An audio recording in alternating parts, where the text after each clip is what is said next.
changes.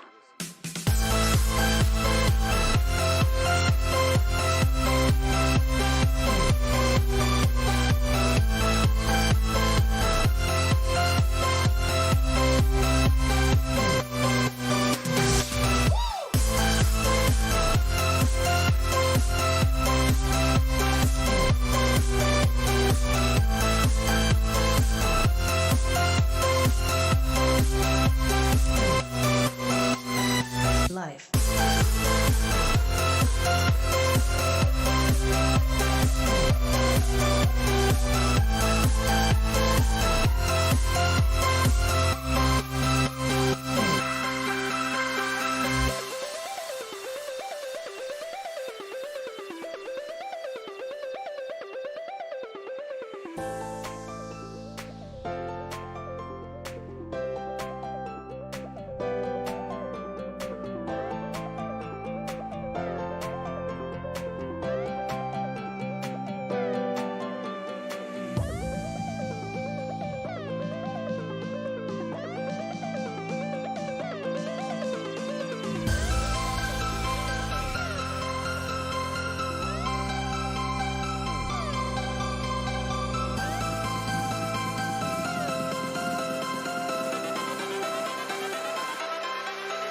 Life.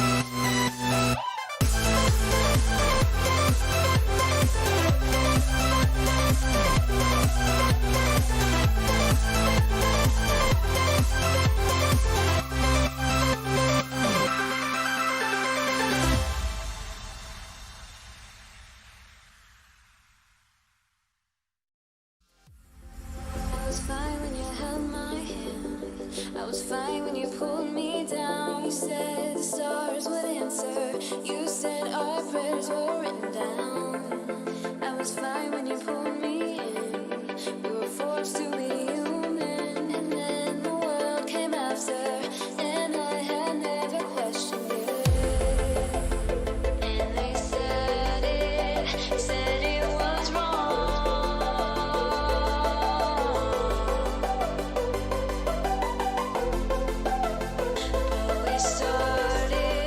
Started it all.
with that glory also comes a little bit added responsibility, maybe pressure even. So we're watching you, Sirion, on the side of Eagle, Lunartic Fringe. Sirion was the first draft pick. So I want to see if Sirion is going to be the player to rock the S7 on side Eagle.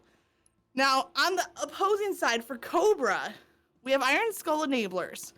The team captain is actually not even playing tonight. So CJ, this one's for you. The team's going to go out and represent the squad to the best of their ability. And the two first draft picks on that side are going to be Carney and Method Mike. Now, anybody can pop off at any given moment. It's left to be seen. But there's a couple names for you to watch out for. Earlier this week, I was playing in the Ascending Baseline Playgrounds, just organized 8s lobbies. Highly recommend for anyone that wants to just get in for some games. They run 8s lobbies almost every single night, so hop in the Discord. And they are ranked divisions. So Playgrounds for me is Diamond and below. So I'm very happy in that division. They also have Battlegrounds for those Onyx players out there. And I always end up against Hog Oiler, although this week, luckily, at least half of the time, he was on my team. So definitely a name I'm familiar with and somebody to keep your eyes open for.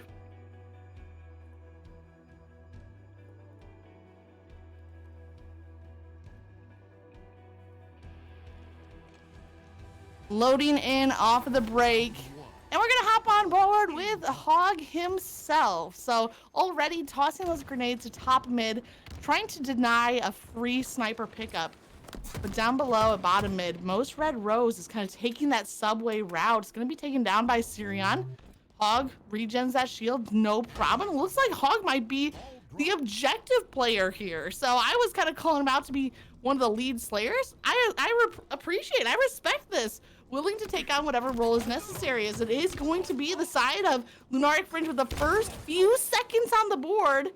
Mike doesn't give them any time to get comfortable. Now Evening is forced to rotate. Evening as the last player alive, plays the ball out to kind of no man's land. Can't get to a set for a reset, but hopefully it's enough of a stall. Carney coming in with a perfect, that bandit EVO looking very crispy.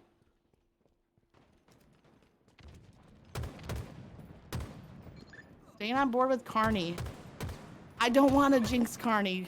2 kills, 3 assists. If you combine those, it's basically a spree. And here's that S7.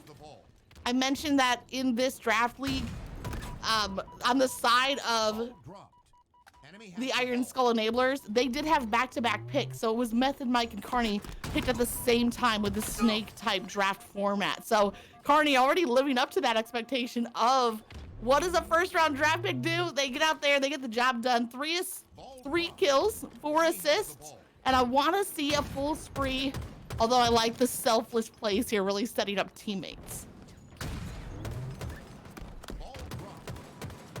Kill comes through. One more for the spree, but no, Carney can't connect.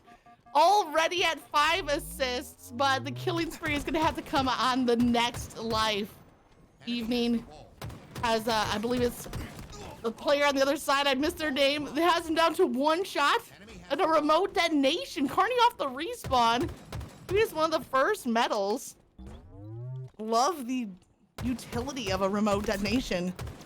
But on the side of Iron Skull Enablers, they do have overshield and only a 5-second lead. Very back and forth. OS is burned, melted. Sirion really pushing into this double team. And even in a 1v2 against OS, comes out with a double kill anyways. Gonna be some good milking of time here because of Sirion's noble sacrifice for the team.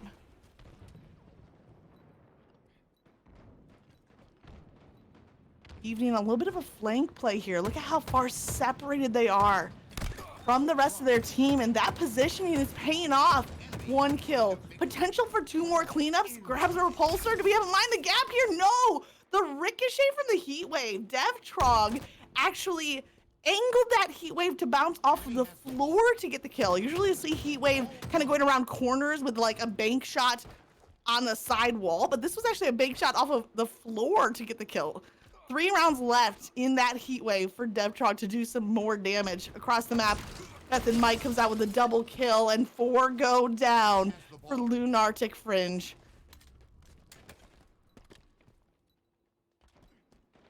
Iron Skull Enablers were 20 seconds down when they picked up this oddball. But off of a 4 down, 10 seconds is like free. 20, 30 seconds is more than possible. Already now 20 straight seconds to tie up the game. Sorry, 1 second down. DevTron goes for the trade. One of those spikes, a little bit unfortunate. But 3 go down once again for Lunartic Fringe. Here's Sirion, the last player alive, tries to repulse Mike off the map, but the little bumper saved his life from going for a swim.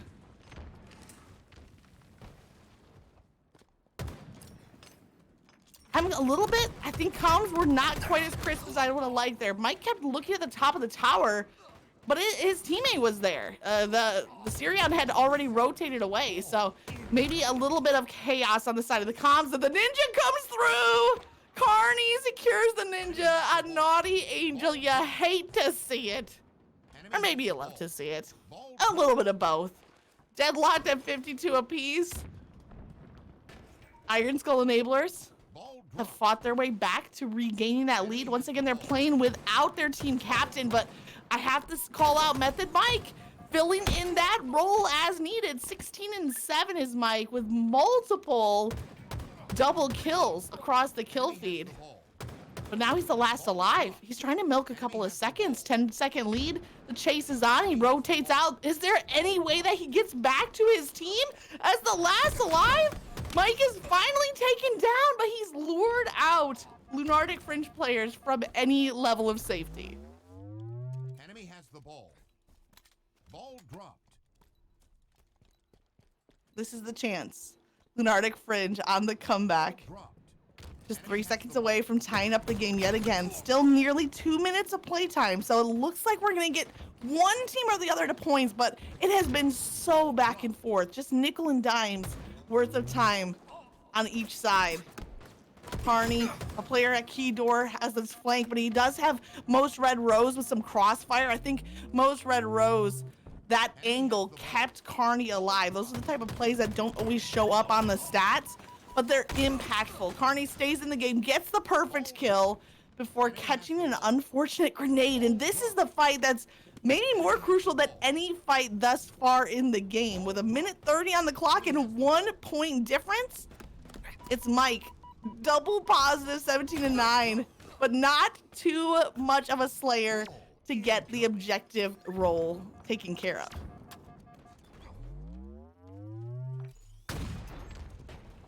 Mike and Sirion, we've called them out as being the first round draft picks. You can see why the slays look so easy for these two. And they might go head to head here, actually. It might be the 2 lead slayers on each side, but only one can survive. Sirion does get that reload, also has some help. 1 round left in the sniper. Looking for a line of sight, hits the body shot onto DevTron. He's gonna chase down that kill, but it's gonna be the 2-for-1 special. Oh no, the reload almost did Sirion in.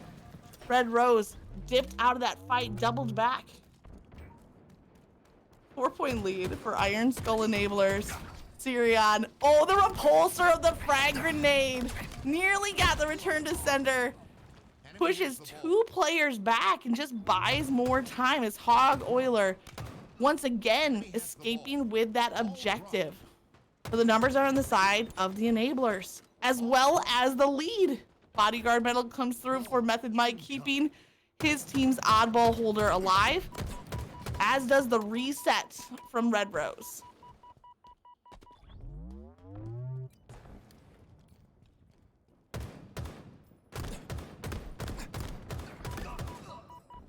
Method Mike takes down 1. He has damage onto Hog. He has no health. Would have loved to get a melee off there, but 3 are down, and that might be a GG's. Now here's the decision. Iron Skull Enablers, they can play for 100 or they can play for time. There's only 9 seconds in the game, and they have 13 seconds left to get to the win. So do they set the ball down and play defense, or do they try to fight to 100? Well, they set the ball down. They didn't reset it, but they lost it. This is a gift. Lunartic Fringe, they have to monopolize this ball, and they might get it as Naughty Angel finds some revenge with the backsmack. Now they're only 5 seconds down and climbing. They could take back the lead. They could set the oddball down and just survive. They do. They're up by 1.2 seconds on the clock, and that's gonna be it. Round number 1 stolen. by Lunartic Fringe. I called it was going to go to points, but no, the teams were so evenly matched that it had to go to time.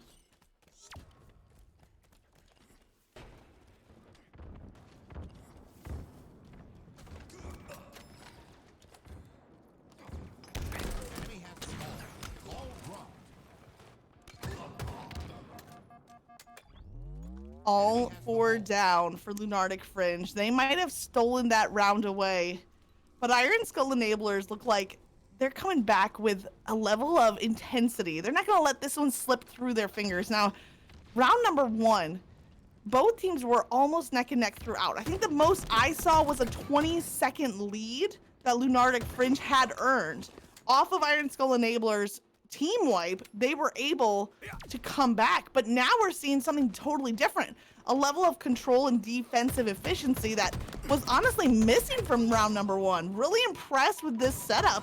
And you can see it's paying off in dividends. Already 40 unanswered seconds from Iron Skull Enablers. And mostly Red Rose herself, 91 seconds of objective time. Impressive stats. I'm gonna watch and see if she can break the triple-digit line.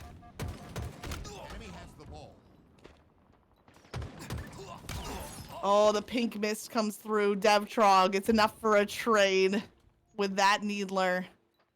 Naughty Angel over at the window side, holding on to the objective. 70 seconds for herself and climbing before Carney shuts it down. 2 down on the side of Lunartic Fringe. Iron Skull Enablers should take advantage here with the numbers. Red Rose picking right back up where she left off, climbing towards that 100 objective seconds, and the perfect snipe from Carney, the jump snipe headshot. Enemy halfway to victory. And already in round 2, Iron Skull Enablers with a 40+ second lead, 40 seconds away from taking the round, forcing a round number 3. Carney. That sniper looks so at home in your hands. The only thing stopping Carney is the fact that he's out of S7 ammo. But we'll wait for that next sniper to come back into play, because those headshots were decisive in what is now a decisive lead for Iron Skull Enablers. 2 repulsors and the sidekick choice. Interesting. Doesn't pay off in this situation. And 4 go down for Iron Skull Enablers. Lunartic Fringe, this is their chance to come back, but what a mountain they have left to climb. Now, we were talking to Naughty Angel during Playgrounds earlier this week, said they went on a hike out in Seattle at Worlds, trying to kind of stick to that fitness side of what Ascending Baseline is about by going on a hike while they were at the Worlds Championship. And now it's a mountain that Naughty Angel and team have to climb back in round number 2 if they're gonna lock down this victory. Enemy has the ball. Ball dropped. Enemy has the ball. Enemy has the ball. They weren't able to completely scale the mountain, but they made forward progress. What was once a 50, 60 point difference is now just 34 if my math checks out on that one. Hog is gonna try to snipe Devtrog. What did he hit? I thought that was on the money. Did he hit the wall? Did he hit the sandbag? I might never know. I want that in slow-mo replay.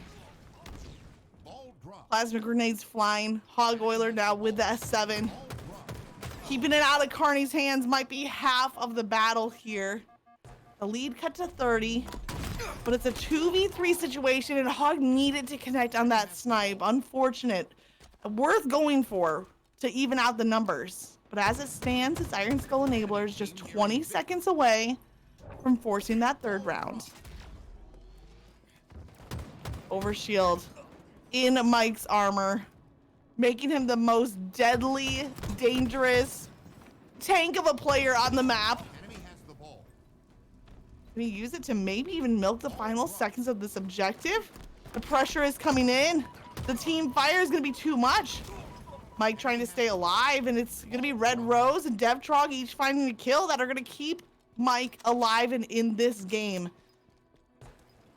Barring a miracle, this is going to a round 3. Lunartic Fringe know it.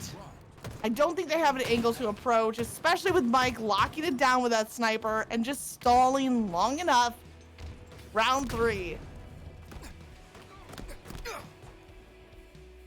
Now, to me, the difference was how the round started. In round number 2, Iron Skull Enablers, they got a 4 down off of the rip. They had a 40 unanswered points. If they can do that again, they might have had round 1 stolen from them, but they're about to steal back this game if they can get a hot start like they did in that second round. Evening is on the chase. Red Rose goes down. Evening now with the heat wave. Unfortunately, a little bit of friendly damage, I think.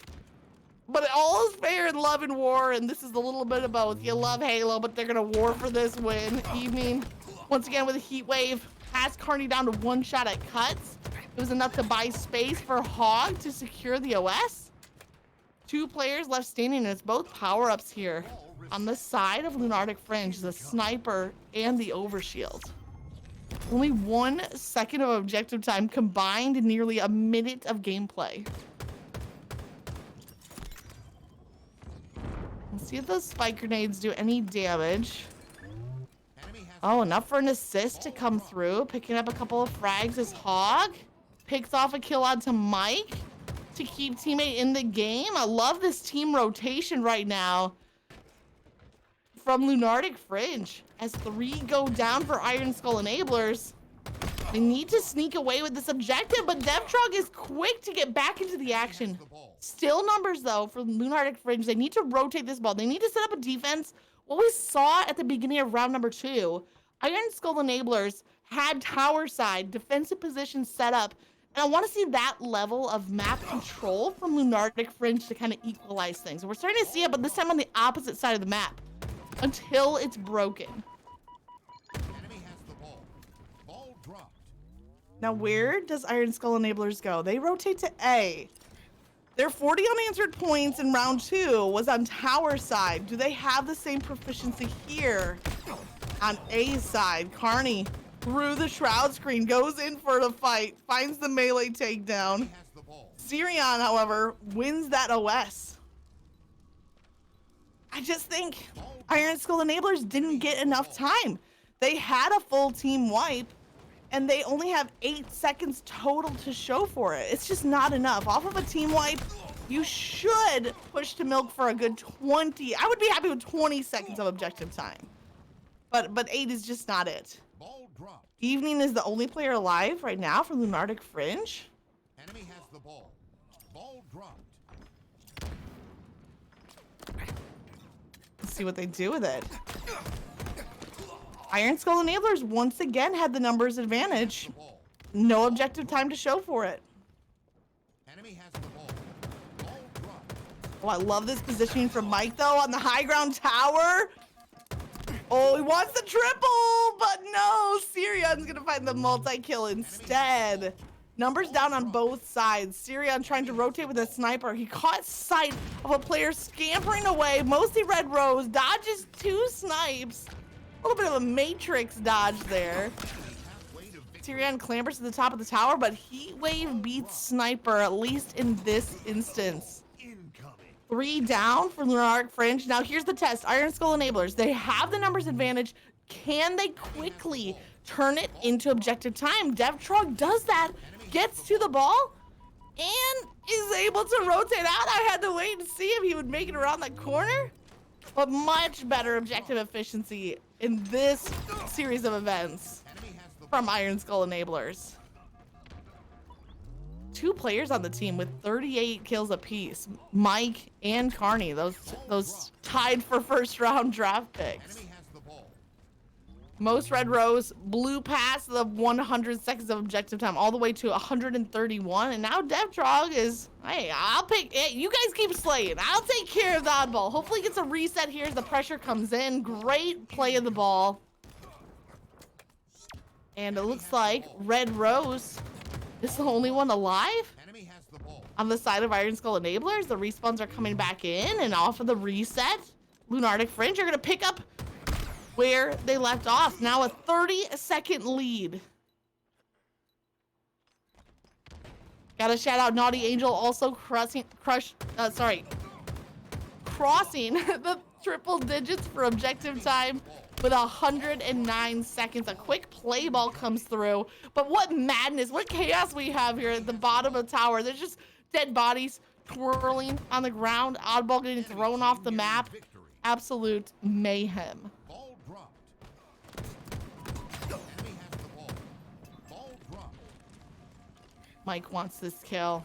Mike's chasing this kill. The loop-de-loop. Is it enough? Yes, Sirion wins out that 1v1, but quickly catches a grenade, equalized right back out by Carney. Enemy has the 2 ball. down on each side. Crucial time here for the win of that objective. Devtrog has the oddball. Makes it around the corner. Evening is not able to pursue. Evening fall. Oh no. I don't want to.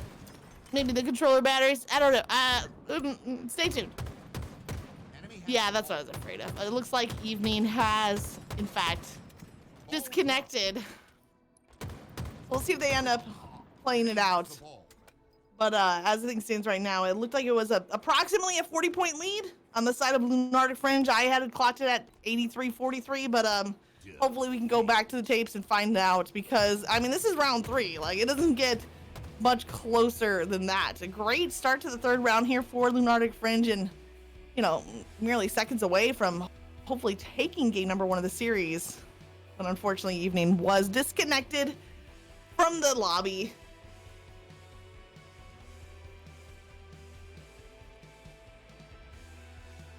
I want to say a big thank you to Loco for Liberty for resubbing for 5 months. Loco, thank you so much for 5 months of subbing here at Ascending Baseline. Much appreciated.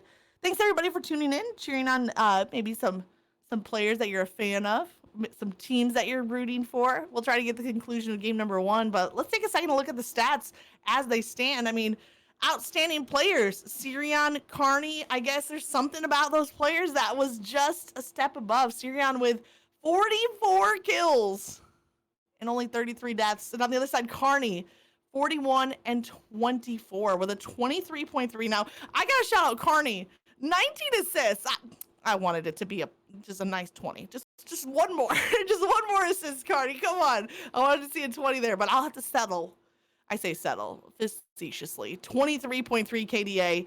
Really impressive work from Carney, Method Mike. We also talked about how those two were both first-round draft picks. On the side of Iron Skull Enablers, Cobra on the blue side here, the team captain, old Mr. CJ, is actually not playing today. So the rest of the team in this draft-style tournament really kind of have to pick up that leadership, that IGL role. And from the looks of it, it seems like they're doing just fine. It looks like they're trying to use some in-game comms, but unfortunately, in-game comms sometimes like removes numbers. Because that's what Evening was trying to say. Like, hey, the score was this, but it just changed whatever the score was to numbers. So, we cry. Real quick, if you're here in the chat, were any of you able to attend Worlds in Seattle this past weekend? I am currently 6 months pregnant and didn't feel like flying across the country. Wasn't really feeling up for that. And also just trying to save money, you know, diapers and baby formula, you know, all that kind of stuff, adult stuff. So I wasn't able to make it out, but I did get to watch almost all the tournament from the comfort of my couch. But if you were able to go out to Seattle, I'd love to hear what maybe your favorite moment was from the tournament, or even if it was getting a chance to do anything like outside of the venue. Which I know it's hard to imagine for gamers. There is such a thing as outside of the venue. It's not just gaming. It was nice weather here. I'm in Florida, so it's been way too hot. 83 to 40, that seems fair. Mike goes, hey man, we had 41. You do not short me that 1 second of objective time, which like we joke, but how many times do we see oddball games that literally come down to a second? I like that the teams are just having a good time, though. Devtrog saying, so we need 100, you need 57. That would be the rule of differential. So if there's a 43-point difference, the team that had the lead needs that many fewer points.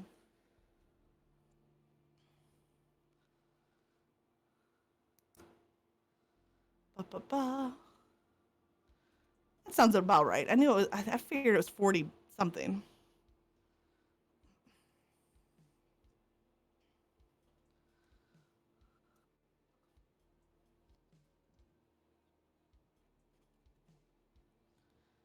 Okay, so it sounds like word from the admins is instead of using the rule of differential, that we're gonna say for Lunartic Fringe, since they were stopped at 83, that they only need 17 more points to get that full 100. And then on the side of Iron Skull Enablers, they were stopped at 40. That means they will need 60 points before Lunartic reach 17. I appreciate it, Mrs. Day. Thanks for tuning in here. Happy to be working with Ascending Baseline. We got Reaper on the production and observing. Big shout out to Reaper for holding down the fort, as well as streaming. The multitasking wonder that is Reaper. Give him some applause, some GGs in the chat. Right now, it's going to be a tough road back for Iron Skull Enablers. Lunartic Fringe looking very decisive in that round 3. Both Naughty Angel and Most Red Rose with over 100 seconds of objective time apiece. And so, definitely getting the job done. This is a different version of live fire. I've never... this is like skate park live fire? I like it. I think we were under the map there for a second. You know how custom games be. That's better. Now we got some budding grass. All right, let's see what Lunartic Fringe can do. Now, we did see in round number 2, Iron Skull Enablers had over 40 seconds of unanswered objective time. They pretty much would need that, plus a little bit more, if they're going to steal this round off of that unfortunate need for a reset. Mike already eyeing that at 7. Scoops it up. Pressure's on. They have to deny the oddball pickup. There's 2 players down in the subway tunnel on the side of Lunartic Fringe. Mike goes down. Syrian finds a kill. Chaos happening in the subway. And the first oddball pickup goes to Lunartic Fringe. Hog Oiler. They only need to milk a few seconds as 3 go down for Iron Skull Enablers. Actually, all 4. A little bit of staggered team wipe. Devtrog already finding 2 kills, but is it enough? That's it. That's 17 seconds. Hog Oiler says, that's all I needed. I'll just crouch behind this pillar. And that's going to be a GG. Game number 1. Lunartic Fringe are going to take it.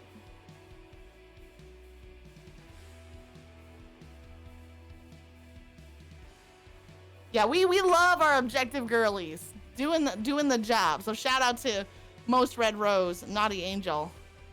Don't underestimate the power of the objective players. Okay, gotta shout it out when you see those numbers. This is a best of 5, everybody. If you're just tuning in, both of these teams are 1-0 on the season during this draft league. This is a rescheduled game from Worlds Week last week. Obviously, scheduling got a little bit crazy, so shout out to both teams for making it work to come back today to make up this matchup. I love that in game 1, we already made it to round 3. It looks like we might have a brief intermission. Chat saying that Syrian needs to reset their game, which better to do it in between matches just to get it taken care of.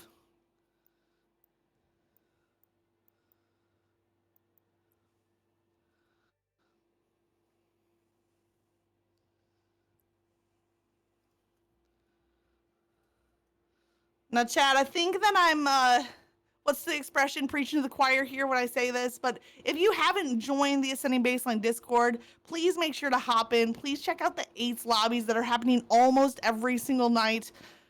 Now, I love casting, but there was a little piece of me that was like, oh, I can't play in Playgrounds if I'm casting, because there was a little bit of an overlap, but no, it's worth it. It's worth it to be here. Gonna present this draft league tournament for sure, but I did have that little thought in the back of my head of, ooh, there's a playground happening. Can I make it to that too? And it's like, no, it looks like it's going to be overlapping. So Playgrounds is for diamond and mid-diamond and below players. They also have Battlegrounds for Onyx players. And I love those kind of splits of divisions based off of rankings so that you're not getting just like steamrolled in any of the lobbies. 8's lobbies with Ascending Baseline, I really can't speak enough about how much fun it is.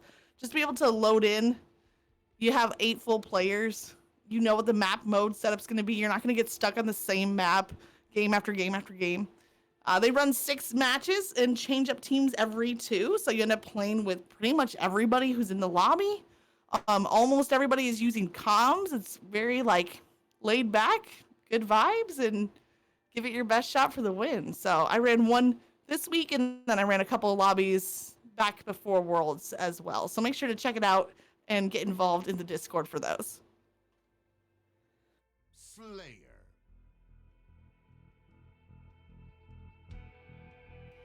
Okay, so if the last one was the skate park live fire, this is the aquarium Aquarius, which kind of checks out. Looks like we had a little bit of a submerged perspective there. So if you ever wonder what's below Aquarius, just water, apparently. Logo for Liberty says, let's go, Most Red Rose. That's my baby. Well, you should be proud because 131 seconds, I want to save objective time from the last game. Oh, but the back smack from Sirion has the thrusters. Oh no! 3 go down right off of the spawn. Sirion finally hits the respawn screen, but that must have been one of the quickest multi-kills possible.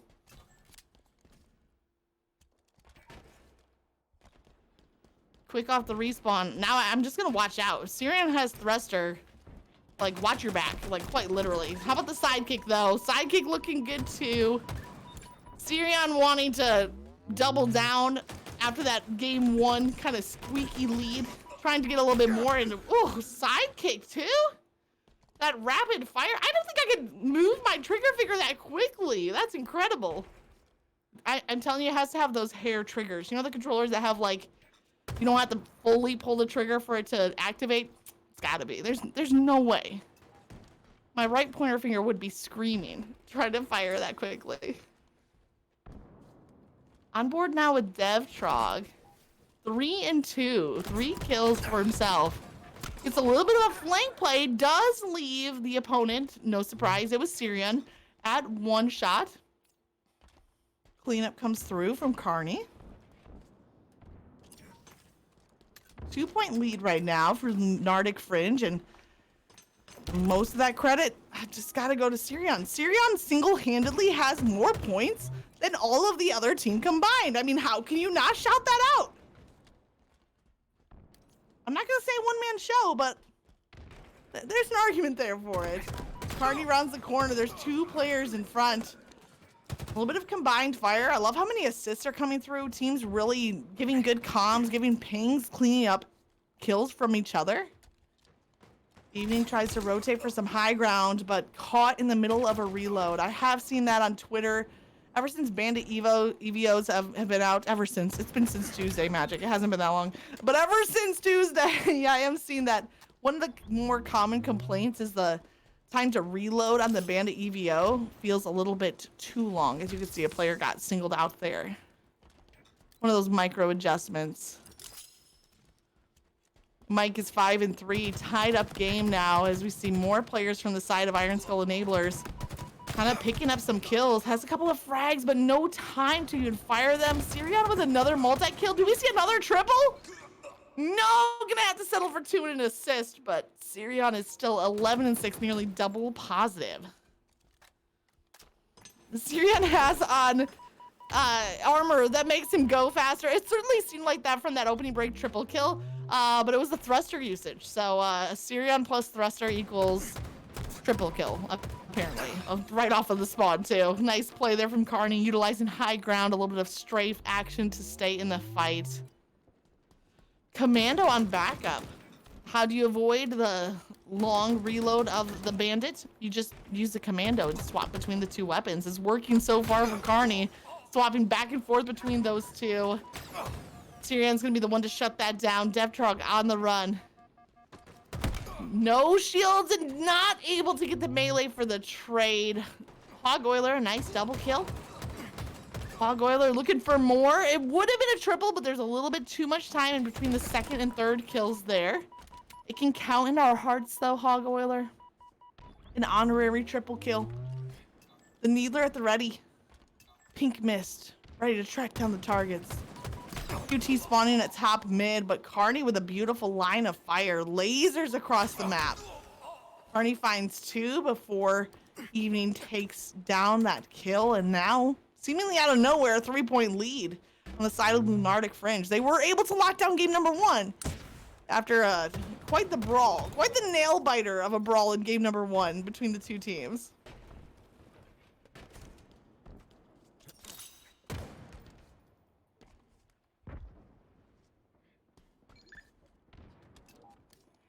Well, it looks like the Dynamo was enough to get the assist across the map. What about Dynamo number 2? Mike launches it out. He's looking for this ping, but the players already rotated, moved on. 2 players at blue Fridge. Devtrog might have the perfect flank here to clean up the other kill onto Evening. Mike is looking for it. Great play from Devtrog and Mike working in perfect tandem. Can they do it again to keep Mike alive?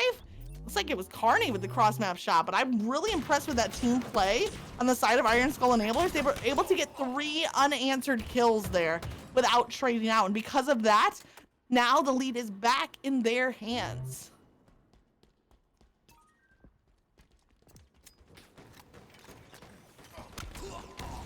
Ooh.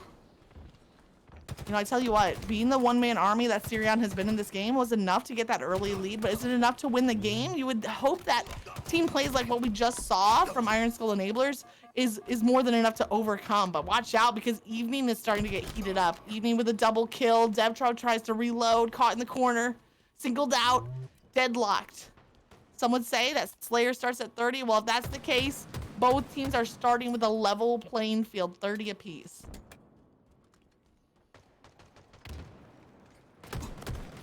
We see Captain Mr. CJ in the chat. Maybe you're not able to play here tonight, but your team is representing you well. I think you can be very proud. You see Meth and Mike and Carney each with 12 kills apiece. Now, Assyrion has certainly made himself public enemy number 1 on the map and maybe in the series after a really strong game number 1 and even more decisive here game number 2. There's the killing spree. Can Sirion stay alive? Going for the ninja, but most Red Rose is not gonna fall for that. Didn't take the bait, finds the kill.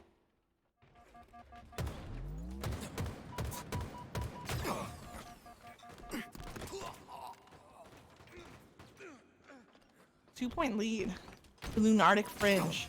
They're up 1-0 in the series. Can they? It's almost double or nothing here. Can they double up on that bet? Tied again, 37 all. I tell you what, if I just had a drink of water every time this game was tied, I'd be very hydrated. And I'd probably have to run to the bathroom after this one. Hog Oiler also joining the double digits club with 10 kills. Make it 10. Oh, and I was gonna say make it 11. The assist comes through as well. Assist column pretty even from side to side, but a little bit more lean toward Iron Skull Enablers. I think they are up by about, oh, actually 6 assists. So a more decent chunk of assists on the side of that team fire. And I think that speaks to the team play, which normally that team fire, that assist count is going to lead you to victory. Does it happen here though when you have this all-star performance from Sirion? The bait and switch comes in a second too late. Hog Oiler did find the trade kills but received too much damage in the process. Carney uses the thruster to disengage off of that reload. Nearly finds the double kill before being taken down, but we're tied again, 45 all. 5 kills left as Sirion lasers. Devtrog tries to rotate for high ground. He's gonna have to duck back down. Does have the help of teammates though. Potential for a 1v2, but it's the thruster again. Sirion plus thruster. I tried to warn you.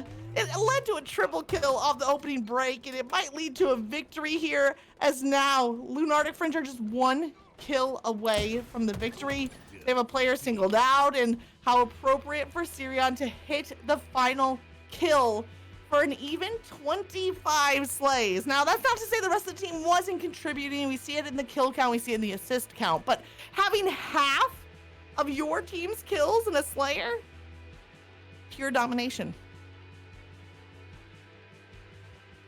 Lunartic Fringe up 2-0 in the series. 50-46, very respectable battle between the two teams.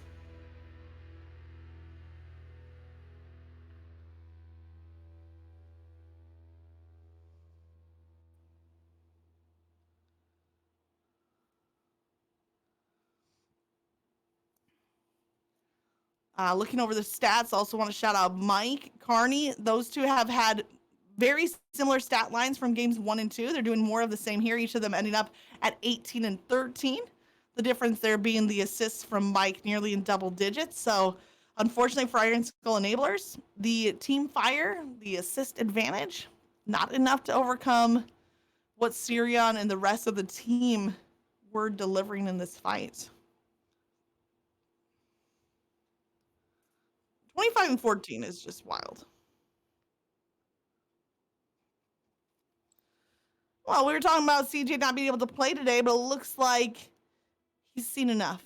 He's ready to sub in and hopefully lead his team on a comeback. So we do have a substitution happening here on the side of Iron Skull Enablers. A little bit of a delay, but it shouldn't be too long here before we get into game number 3. We're heading to Solitude for a game of Strongholds. This is the map in the series. I was talking to Reaper behind the scenes before we got started. I said, this is the one I'm excited for. Listen, callouts, I'm still a little bit iffy when it comes to Solitude, but I enjoy seeing this map, especially when it comes to Strongholds. Seaside seems very strong on Solitude. That's where the sniper spawns. A lot of times you'll see a CB hold being the determining factor. If you get caught back at A, you could have trouble breaking free. We'll see if that's what happens for either of these teams in the next game, but either way, I enjoy an objective game, and I enjoy watching how Solitude plays out. We got the sniper. One other thing to note that with the start of the new season, top mid used to be the quantum translocator. They switched to active camo, and I've definitely noticed a difference even in multiplayer where teams and players emphasize that power up more. The QT would often get ignored at top mid because it'd be so hard to get to it and also escape with your life. And so now with it being active camo, I see a little bit more emphasis for teams to prioritize that power-up pickup. So we'll see how that plays out. Still something that's kind of a new adjustment, but something worth noting for sure.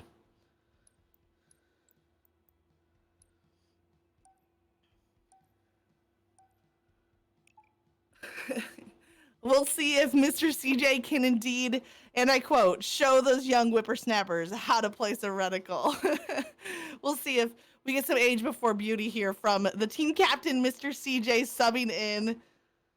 It looks like most Red Rose is going to be subbing out. Great plays from her, especially the #1 objective oddball holder in game #1. Worth noting for sure.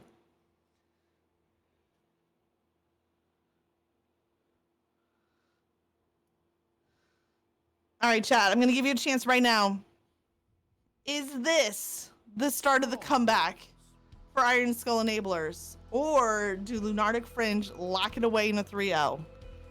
Let me know who takes this game number 3. Who you rooting for? Who do you feel in your soul is going to take this next match? We're about to find out.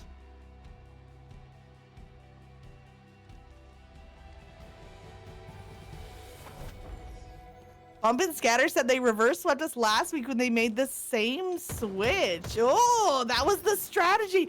So you get them comfortable and then you shake things up on them. It's well, if it happens in back-to-back weeks, unconventional maybe, but hey, valid. Oh, there's the camo sneak away. I think it was Naughty Angel who got away with that active camo, if I'm not mistaken. Yes, indeed. She was able to escape like a ghost in the night. Now, B is probably the best zone to try to cap with camo just because of the size and the amount of cover there. It's gonna be harder for teams to kind of reveal where your location is. Does get a first couple of shots onto Carney with the use of that camo. It's gonna be enough to win, but does her camo activate in time? No, not reactivating in time. The fight goes down to B, a huge reset. I think it was Evening hopping on the point just in time to reset B for Lunartic Fringe, but Iron Skull Enablers unfazed. They have that seaside lockdown and that sniper in the hands of Mike. Follow up with the Bandit EVO shot for the quick kill. Oh, I thought he was gonna pull the trigger there, maybe go for that double. Nice trigger discipline. I would have pulled the trigger, okay? But that's why I'm casting in their plane, because Mike knew to not, waste that bullet. He's not gonna waste his shot. Maybe he's a Hamilton fan, I don't know. Finds the kill for the spree. Sticking with that Bandit Evo at close range, but here comes the rotation. Is it gonna be enough? 3 players on the side of Lunartic Fringe pushing for C. One player breaks through. Sirion with the overkill. Oh my gosh, that third kill, the sliding snipe. I thought that was the play, and then lines up another kill after for the over. I mean, I don't know. Are we clipping things here? Because that one has got to go on the highlight reel. That third kill with the... It was beautiful. It was beautiful. That's what we're here for. Moments like that. I didn't catch my breath. I didn't anticipate we were going to see an overkill tonight. Yo, shout out to Reaper. Caught that overkill just in time for the slide snipe on the third kill in the fourth cleanup. Carney sneaks away with the camo.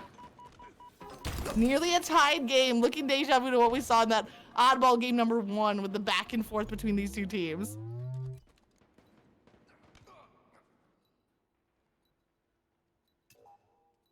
The CB hold here on the side of Iron Skull Enablers. Carney lines up fire, but that camo is gonna get found out. Fires up a couple shots, and 3 players from Lunartic Fringe just lock in to take down Cam and Mike now. Camo down. Mike with the double kill hits the melee. Contesting at B, there's a player right around the corner from him. Oh, rotating behind. They keep missing each other. Now it's gonna be the head-to-head brawl. It ends up as a trade, but Carney comes through to finish off that capture. Mike is having a huge start in this game number 3. 12-3 is Method Mike.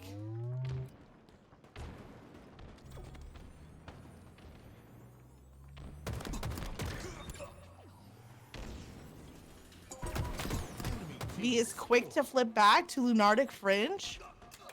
Can they build off of this? 3 down now for Iron School Enablers. I want to see Lunartic Fringe push for a seaside control. Evening, however, doubles back, checking their back. 2 players in front. Both are weak. Carney goes down. CJ finds a kill. Trying to show those whippersnappers how to play this game. Hog Oiler rotating through B. It's contested. He takes down team captain CJ. Resets B. And now it's the BR. Hog saying Bandit starts. What about BR? I'm back with that BR in hand. Looking pretty good. Nice grenade from Sirion to clean off the kill. Mike is still alive down at bottom B. CJ hops in to contest. That's going to be enough. B flipped back over. Iron Skull Enablers, they need to win this game. They need to start the comeback. Apparently last week, they made a substitution and they came back for a reverse sweep. They would need to do the same here. The CJ wasn't able to connect on that melee, but the assist came through. Mike here to clean up. Not even gonna take time to reset C. Immediately gets involved with that fight back at B. Mike should rotate back to C here before losing this prime real estate position, but Sirion's double kill, if he can break all the way through, it looks like he was taken down. I miss who to credit for that. We'll give it to CJ, why not?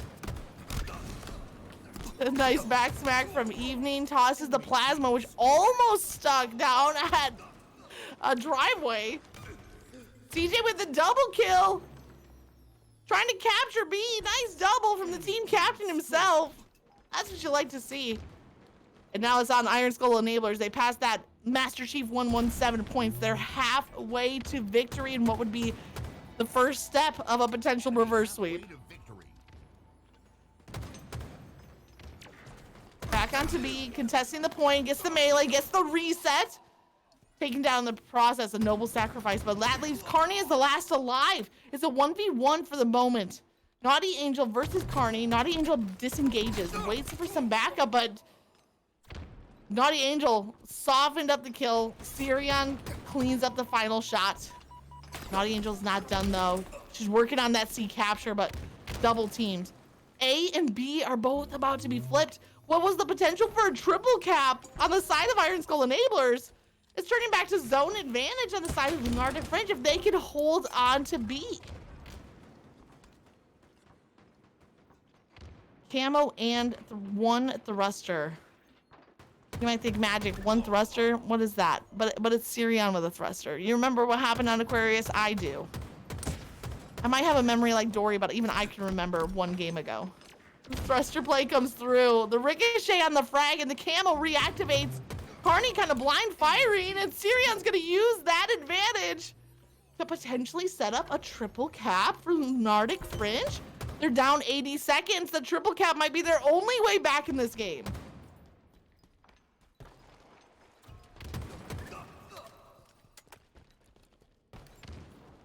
I see chat's a little bit mixed. Chief Fast Horse says it's gonna be a 3-0 for Lunartic Fringe, but I see some reverse sweeps from Loco for Liberty and Bump and Scatter. We'll see how it plays out. A held by Lunartic Fringe, C held by Iron Skull, and B is up for grabs. Carney's gonna win it. Double assist, or the assist and capture rather, coming through. Method Mike with that sniper. Oh, he might catch these players off guard. No, he misses on the first shot. Didn't connect on the second shot, but at least he burned it, not leaving anything behind. Method Mike right now is 23 and 10, which is an impressive stat line on its own. But you put 14 assists on top of that, and Method Mike has been part of 37 engagements in this game, which is impressive. The most on the scoreboard. If you look at Sirion, right, 26 kills, 7 assists, adds up to 33. So Method Mike has been part of more engagements than anyone else on the map. Enemy team scoring. A BC hold has proved deadly and effective for Iron Skull enablers. Can they find their final 55 seconds to get their first win of the series? The fight's going down at B, but there's 3 players from Lunartic Fringe here. Mike has some high ground. He has 2 players softened up. He's gonna dive down, nearly hits the double kill. Does Evening stay alive? DevTrog is trying to hunt down Evening, but the bait and switch worked. Evening stayed alive. I think it was Naughty Angel who did the bait and switch there. Carney potentially looking for a remote detonation, maybe shooting a frag on the ground. Oh, if C gets flipped, how huge would this be for Lunartic Fringe? Once again, a triple cap. Last time we saw them with a triple cap, they were down 80 points. This time they're only down 50 points. And it's climbing so rapidly. Sirion trying to maintain control on the C side, but Carney finds the double kill. Carney shuts them down to maintain control of the triple cap. Or to rather break the triple cap. Carney with a sniper takes out the most deadly player of the opposition, Sirion, hitting that respawn screen for 8 seconds. Best snipe shot that Carney could make at this moment. Breaks that triple cap, and Carney's not done. Receiving fire from multiple angles. Need to play his life. But it's Sirion coming back for revenge off the respawn screen. Mike trades out that kill. CJ, last alive. Team captain, what do you got? The lead has flipped. Lunartic Fringe now. 5-point advantage off of back-to-back triple caps. CJ hops on to the objective, but it's contested. Naughty Angel just around the corner to the right, but behind comes Evening. B is still up for grabs, and it's everybody fighting from low ground. Looks like it's gonna get flipped though. Lunartic Fringe are increasing on their lead. They might have lost C control, but is an AB hold gonna be enough? Not when the rotation to A comes through. Instead of pushing to B off of those respawns, Iron Skull enablers rotated the map to go all the way back to Flowers to steal A. Oh, Naughty Angel with the camo once again. Naughty Angel was the first player in the game to have camo. Looks like more. I'm hoping that's just a controller lag issue. But instead, it's more of the same. Oh, I didn't see what the score was. It's close though. Hold on, I might clip it real quick. I gotta see. I gotta see. Unfortunate disconnect. Oh man, this is taking me back to game number 1. I don't want to hear my own voice. Hold on. Right here, we saw it. Okay, 218. 218 to 203, and then Angel starts like side strafing, which luckily for us, the score was deadlocked at 218 to 203 for a good 20 seconds while B was up for grabs. So I think, as far as I'm concerned, it was a pretty definitive 15-point advantage for Lunartic Fringe. But you know, I can make the clip for the admins if they want. I got video evidence. You know, we could just do like the NFL and like have a referee intermission that lasts like for half an hour. But I'd rather not. I hope you and I would rather not. But I'll post that clip if it's of use in the casting channel of the Discord. But it looks like to me a 15-point advantage. We'll let you know once we get an official ruling on that one. Lunartic Fringe on the verge of a 3-0 sweep in the series, but Iron Skull Enablers are not far behind.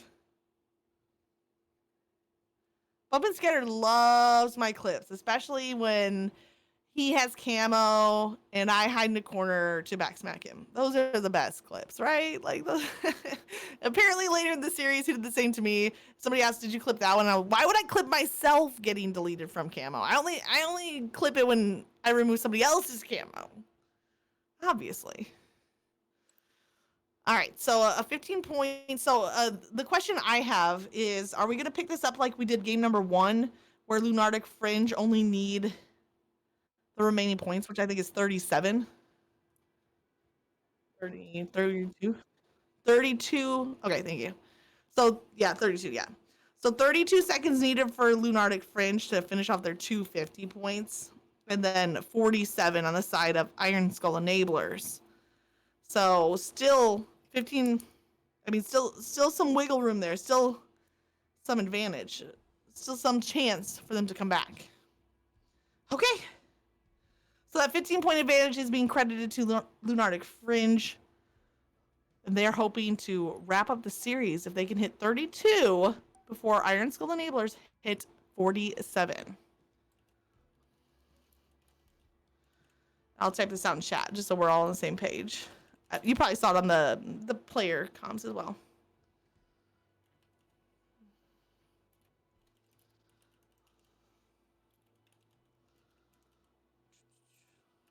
Okay.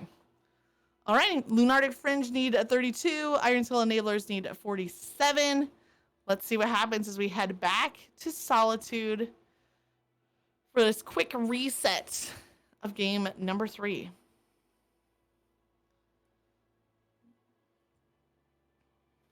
I'm going to take it for a water break. Here we go. Strongholds. See, this loading screen is much prettier. It was just like a skyscape. We didn't get glitched into the bottom of the map or anything.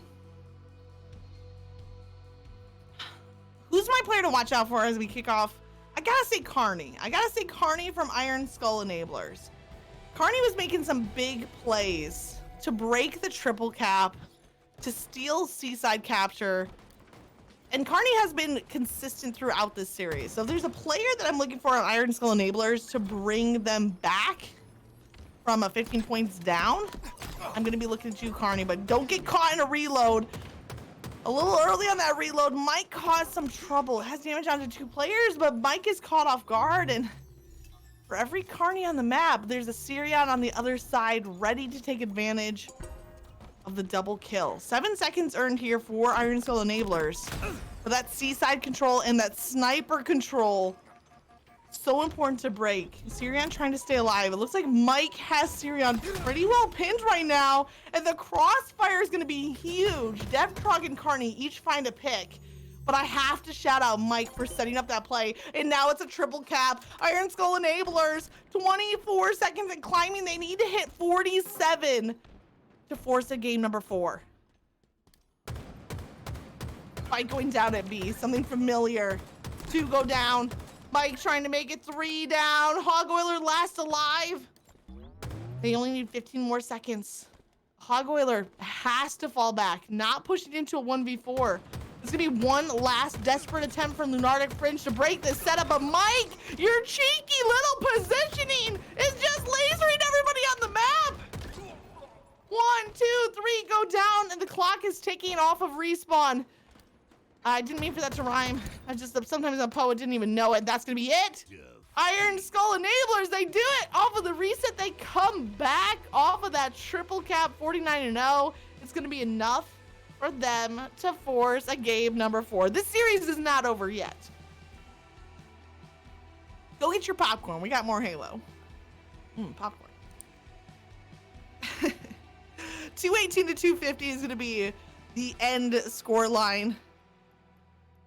A nice clutch finish there from Iron Skull Enablers. Method Mike, man, like I was talking about Carney, but Mike was the player of that reset. Not just the KD, but the positioning, the singling out Sirion, who had the sniper and who had captured C. I think that was the play that kind of started the spiral. When Mike was able to single out Sirion, the team fire came across. I think it was DevTrog who was credited with that kill ultimately, but it was Mike who had found out that kind of hiding position that Sirion was trying to regen shield.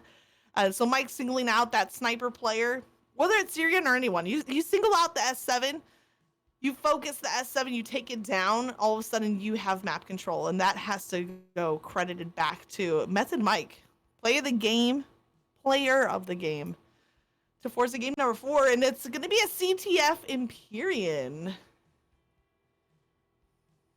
Both teams ready to roll. I love it. Back in the action. Now, this happened a few months back, but Empyrean CTF did switch to a 3 captures. We weren't really seeing games go to 5 captures almost ever. And 3 captures really, it adds more weight to those captures, and it also just fits for a map like Empyrean, right? For like a remake from an older Halo title, it makes sense to play this to 3 captures. The same is true on Argyle. Aquarius is the only CTF map that still goes to 5 because it's a smaller, faster paced style of play, which I like. I approve of that change. It definitely makes each capture feel more significant, but I think in a good way.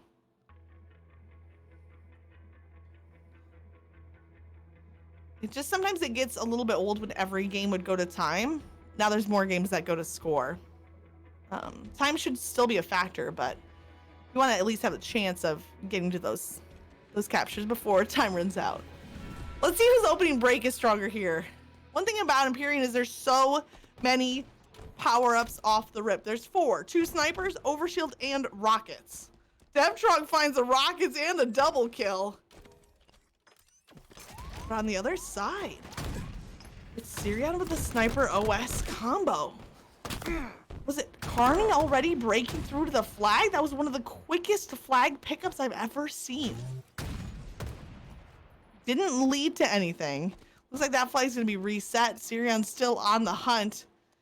Mike kind of scrambling away. If Mike pulls this off, it's Naughty Angel who's now chasing.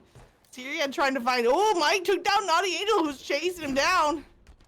Mike is causing Sirion some trouble. Now Sirion's singled out, needing to pull off a crazy snipe play, and he does! The no-scope ends up as a trade of kills. Whew. A little bit of ring around the rosy. And they caught a pocket full of no-scope snipers. Doesn't have the same ring. On board with Cardi, who's 2-1. Had that first flag pull, it already eyeing another. You can just tell by how Carney is playing that he wants the flag. Like, you can just tell. It's almost like sometimes you see in a player that they're like hungry for kills. He's hungry for that flag. Unfortunately, shut down. A nice answer back from Lunartic Fringe. They have a little bit of numbers advantage. We got plasma pistol. We got a sniper. Last round is going to be enough for a headshot from Mike. Oh, doesn't get too greedy for the double kill. Look at this double assist. And it's going to be the team captain, CJ, cleaning up both of those kills. Great team fire. You can see why CJ made Mike a first-round draft pick, right? That team fire. You got to love a teammate that makes you look good. CJ's credited with 4 straight kills. An extended overkill, if you will. And now Carney with a double. Mike should have a clear path home, should I say. Let's look to see if there's anybody with a cross angle. No, Mike's in the clear. 4 down from the side of Lunartic Fringe is going to be too much for them to overcome. And I don't know, that mid-series adjustment, that swap of players might just have caught Lunartic Fringe a little bit on their back heel. Mike is making his way to that rocket launcher, spawning up in 1 second. He has it in hand. He finds 1. He's looking for the double. Oh, he finds 2. Then he looks for 3. Has a shout out to Evening as well. But it's once again Sirion with the OS. both rounds of OS, but great team fire melts it back down. Teams are pretty much even right now. Neither one with map or power-up advantage, right? Rockets are spent, OS is spent. Next thing up for grabs is gonna be the snipers in 2 seconds. Sirion breaking through. He might try to steal this F7. He does! It's the team combined fire trap on S1. But does he use the sniper? Does he play it off the map? The push is coming in. Repulsor tries to send CJ off the map. Oh, he has so many players weak, but not enough for a kill or an assist. Sniper's gonna go into the hands of CJ. Chat, there's a link there for you to join the Discord. If you're not already a part, please hop in. Plenty of 8s lobbies for everybody nearly every night of the week.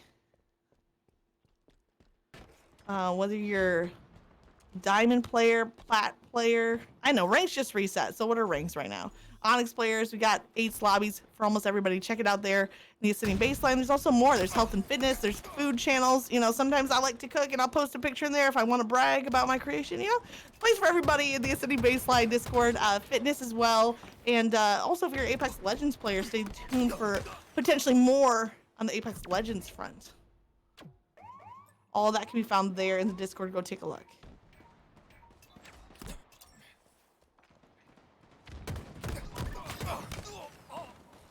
Hog finds a kill before he's traded out. 1 player on each side in double digits.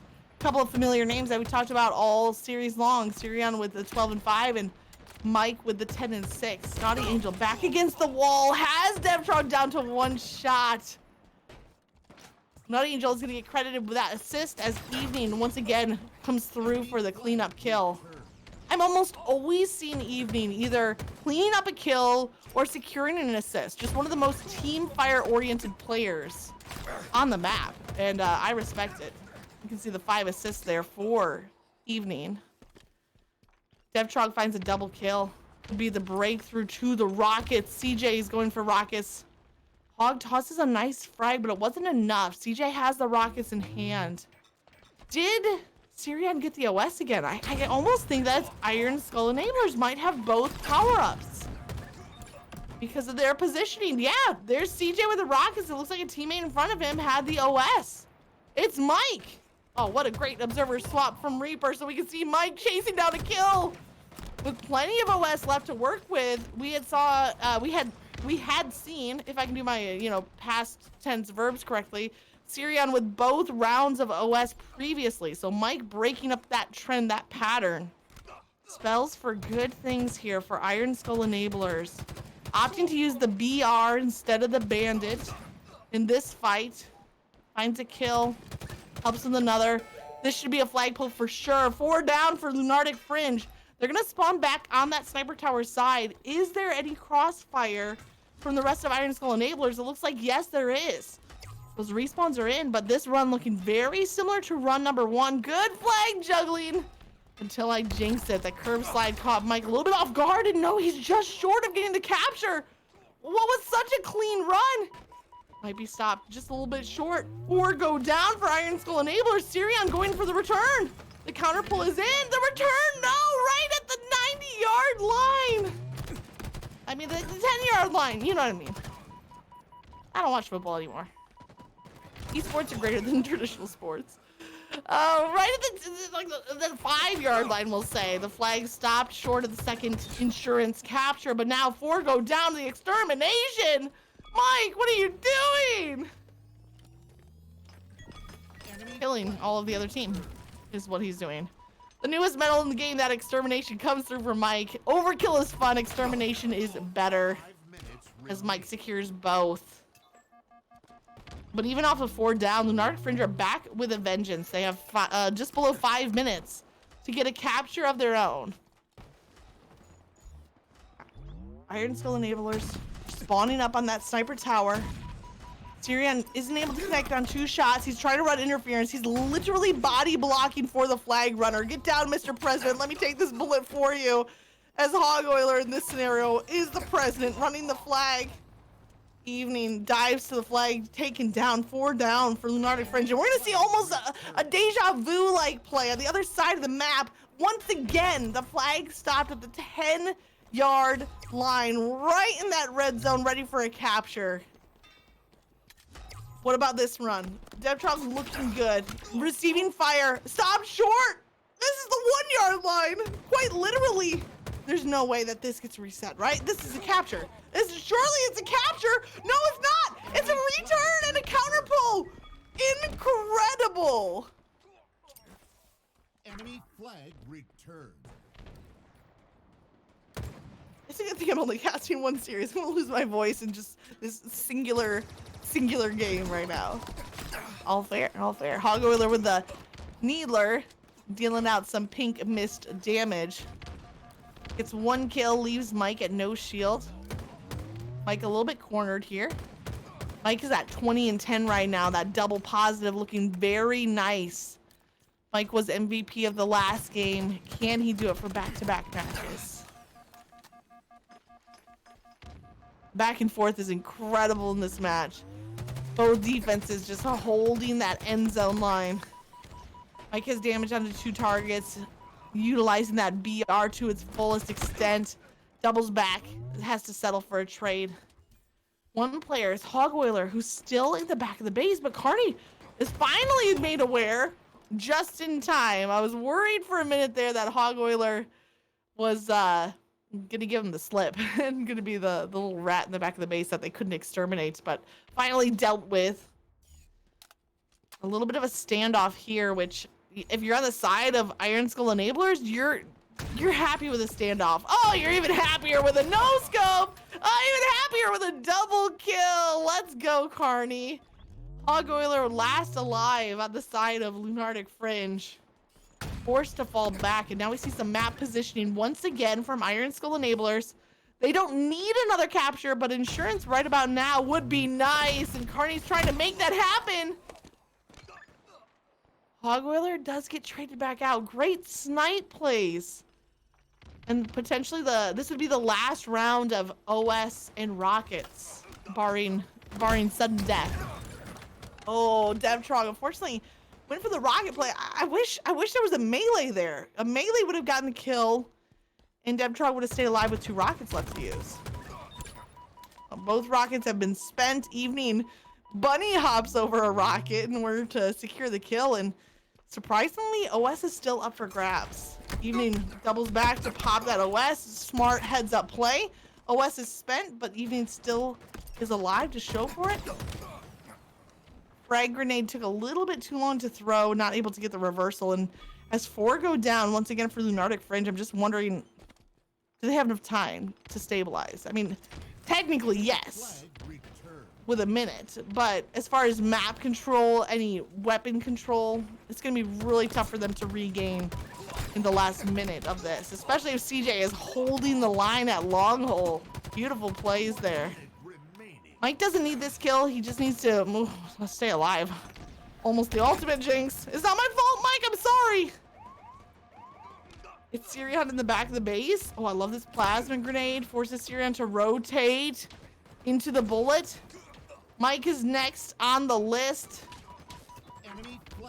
We do have 2 more players.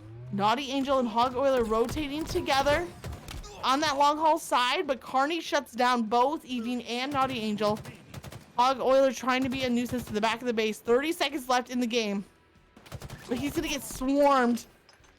Gets a crucial kill. A nice little frag. Needler back in hand. 15 seconds. So it's a tall task for Hog. Does he have any support? No, it's not gonna be enough. The only player close enough to get to that flagpole is Sirion. With 1 second left, gonna fall just short. And you all might be celebrating. Listen, it was a 1-0. It was non-stop action, but even better, that means we got a game number 5.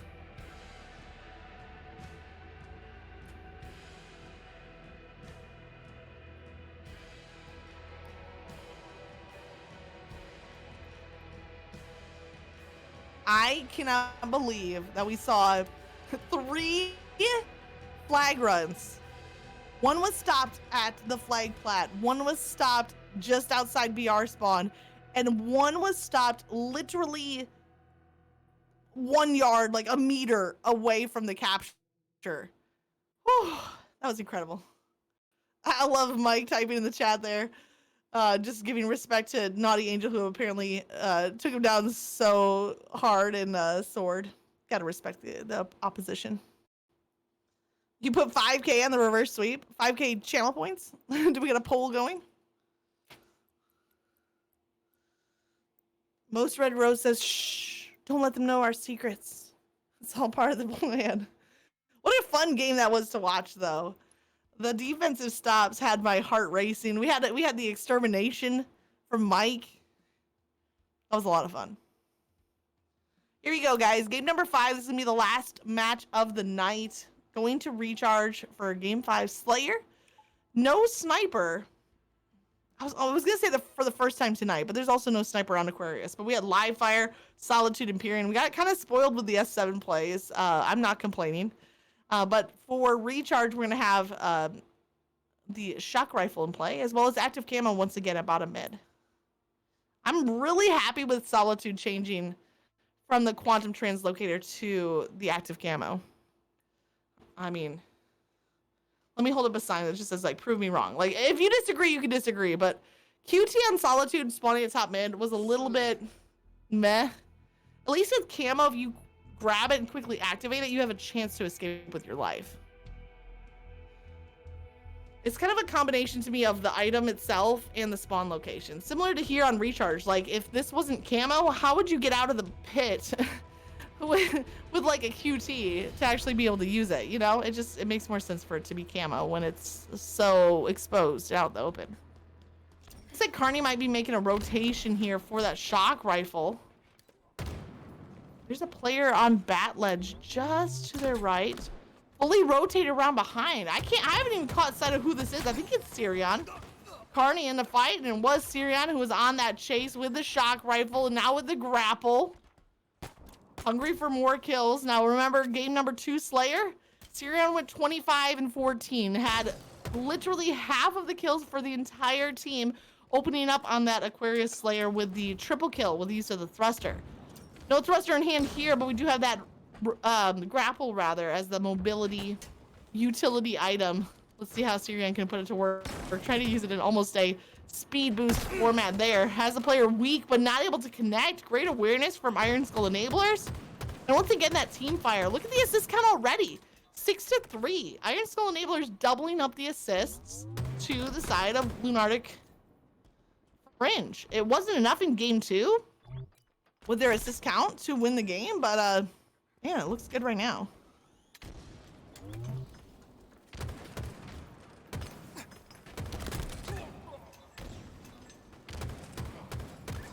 Nice team fire there as Evening cleans up a kill. Still at full health, even though participating in back-to-back fights. 9-7, a little bit of a lead for Lunartic Fringe. Listen, they want to stop that reverse sweep. They had the 2-0, both close, hard-fought wins. And that it's been stolen away from them in the last couple of games. Evening now with a double kill, still at full shield. Evening just seems to be matrixing these bullets. Oh, nearly gets a pick onto CJ. Falls back though. Hopefully not getting too aggressive for the kill because Evening is weak now. Trying to scamper away, but DevTrog shuts down any hope of a killing spree that Evening might have been building towards. Active camo here for DevTrog. Gets the melee. Yeah, make it a double melee. 2 melees equals that kill. Few seconds left on that camo. 3 players though around the corner. DevTrog is getting great information, but that frag was perfectly placed to deny the doorway. Oh, camo's gonna run out at the worst possible time, and DevTrog is singled out, taken down. 3-point lead here for Lunartic Fringe, trying to prevent the reverse sweep by locking in this game 5. Yeah, great start from Evening. I wanted that killing spree, but you know, 6-3 nonetheless.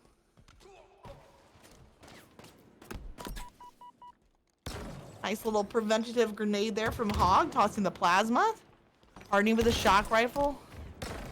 Has 2 bursts left, but needs to swap weapons in order to buy some time to reload. A little strong side, ducking the head around the corner to escape. There is one player, I believe, above, as well as Naughty Angel here in Long Haul. It's enough for the cleanup, but there's a player back at Gold Pipes. I think that CJ might have dealt with that problem.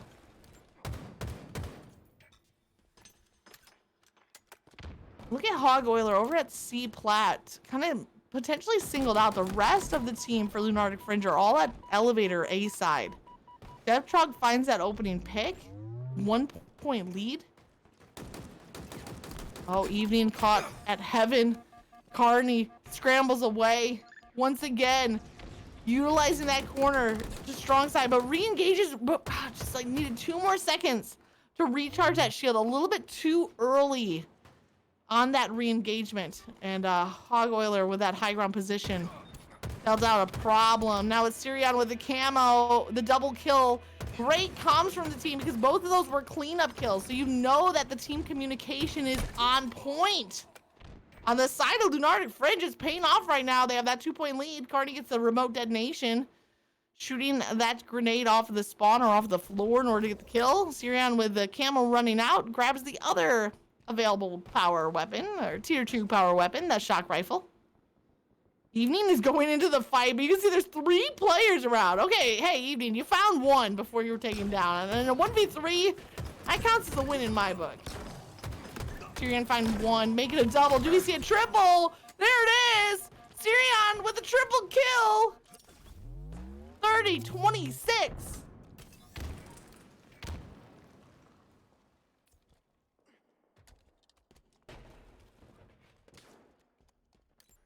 Plenty of ammo left in that shock rifle and great information. Sirion knows the 3 players. Evening got a double kill with, I think, 1 plasma. Sirion finds 1. Last player is Carney, singled out, alone, scared. No, not scared at all. Carney was just a distraction for Mike to shoot across the map and get the kill. That lead has just been extended. Now it's a 4-point lead, okay? It was just moments ago a 6-point advantage. Now it's cut to just 4. That's a 1-possession game. Mike is back in the fight. Mike hits double digits with 10 kills. CJ recharges health. Smart play. You gotta respect the age and experience. You know, speaking there, just soften up a player, back out, get those assists to roll through. Think that, oh, I thought camo was burned, but no, camo's still in play, and Carney ready to put it to work. Only 2 points down. Carney with the camo. Oh, single-handedly, but how is Carney being found out? The camo eyes on the side of Lunartic Fringe are so good.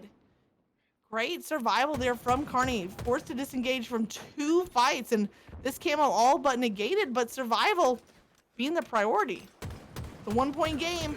Carney could win this. He gets the assist. The lead has switched. Now it's a 2-point lead on the side of Iron Skull Enablers. They're stealing this game right back, just like they are potentially stealing back this series. Carney gets the kill with that plasma grenade. And now they're just 10 away from the reverse sweep. I think Bump and Scatter said it first. Let's see if it comes through. He's got 5K on it, so, you know. It's like my whole life savings. Times 2. Carney rotating with the Needler. Sticking with the Bandit for now. 7 kills away from the reverse sweep and a 7-point lead. Lunartic Fringe have 1 last chance to make some adjustments, but they don't even have the shock rifle to work with. That's a problem. Method Mike keeping that power weapon out of their hands, not giving them any free picks to work with. Now a 9-point game, 10-point game, make it 11. It's snowballing out of control. Lunartic Fringe are spiraling. And Iron Skull Enablers 3 kills away from locking in that reverse sweep. Method Mike looking across. Sirion at the top of glass. If he steps 1 step too far, it's gonna be your head on a platter with a shock rifle. The assist comes through. 1 kill left. Oh, it could be Carney. Carney rushing long haul. 3 players in front of Carney at long haul. Going in for the fight, but it's Mike across the map finding the kill. The reverse sweep is here.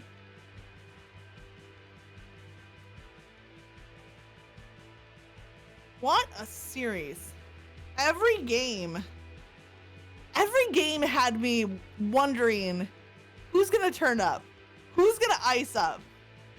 And in the end, Carney, Mike, Devtrog, CJ, the captain, they came through with the reverse sweeps to make it a full 5-game series, going the distance. Impressive work. In fact, the majority of this game 5, Lunartic Fringe had the lead until about the 30 kill mark. All of a sudden, Iron Skull Enablers, they turned up and they ran away with it. What a fun matchup. Well, welcome everybody. Thank you so much for tuning in to the pandemonium known as Panda Games, or the Ascending Baseline Draft League. 2-0 are Iron Skull Enablers after back-to-back weeks of reverse sweeps, making a little substitution change in the middle of the series. Lunartic Fringe, they won their series last week. They go down this week, so they're at a nice even 1-1. More of the draft league to follow. Are you not entertained? Hopefully you're having a great time. Make sure to join the Ascending Baseline Discord for more league announcements, tournament announcements, even just, general conversation. And especially recommend the 8th lobbies forming nearly every night. The admins and organizers do a great job making it really easy for you to hop in and enjoy some top tier Halo with a top tier organization. I want to say a big thank you to Reaper here as the observer, producer, streamer of tonight's Draft League tournament. And I think on that note, unless Reaper has anything else that he wants me to add in here, I think we're going to call it a night on that.